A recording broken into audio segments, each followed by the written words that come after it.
ప్రైజ్లాడండి. అందరికీ వందనాలు. మీరు ఒక క్రైస్తవులైతే, విశ్వాసులైతే ప్లీజ్ ఈ మాట అర్థం చేసుకోండి. బయట చాలామంది సువార్త చేయడానికి వెళుతున్నారు. మీరు వీడియోస్ చూస్తున్నారు, యూట్యూబ్లో చూస్తున్నారు, ఫేస్బుక్లో చూస్తున్నారు, ఇన్స్టాగ్రామ్లో చూస్తున్నారు. చూసి ఏం చేస్తున్నారు? లైక్ చేస్తున్నారు, షేర్ చేసుకుంటున్నారు, స్టేటస్ పెట్టుకుంటున్నారు, అంతే కదా. కానీ అది కాదు, ఆలోచన ఉండాలి మనకి.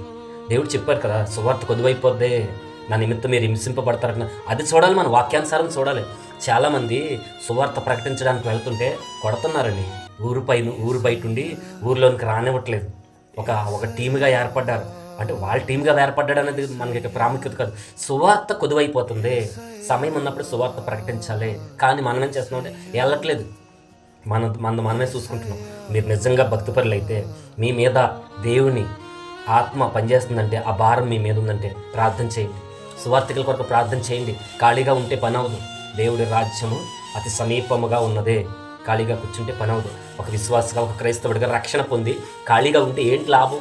నీ ఇంట్లో ఉండి, దేవా సువార్తకు వెళ్ళే వారికి నీ కృపతోడుగా ఉంచండి, కనీసం ప్రార్థన చేయండి. మీరు వెళ్ళండి, లేదంటే వెళ్ళే వారిని పంపించండి అన్నారు. మనం ఎవరిని పంపించం, కనీసం ప్రార్థన చేయాలి కదండి. యెరూషలేము ప్రాకారాలు కోల్పోని అని చెప్పేసి ఒక భక్తుడు ఎంత ఏడుస్తున్నాడో మనం బైబిల్ గ్రంథంలో చూస్తే మనకు తెలుస్తుంది. వాక్యాన్ని వింటుంటే మనసు ఎంతో తరిక్కిపోయింది. వాక్యాన్ని జ్ఞానిస్తుంటే హృదయం ఎంతో తరిక్కిపోయింది.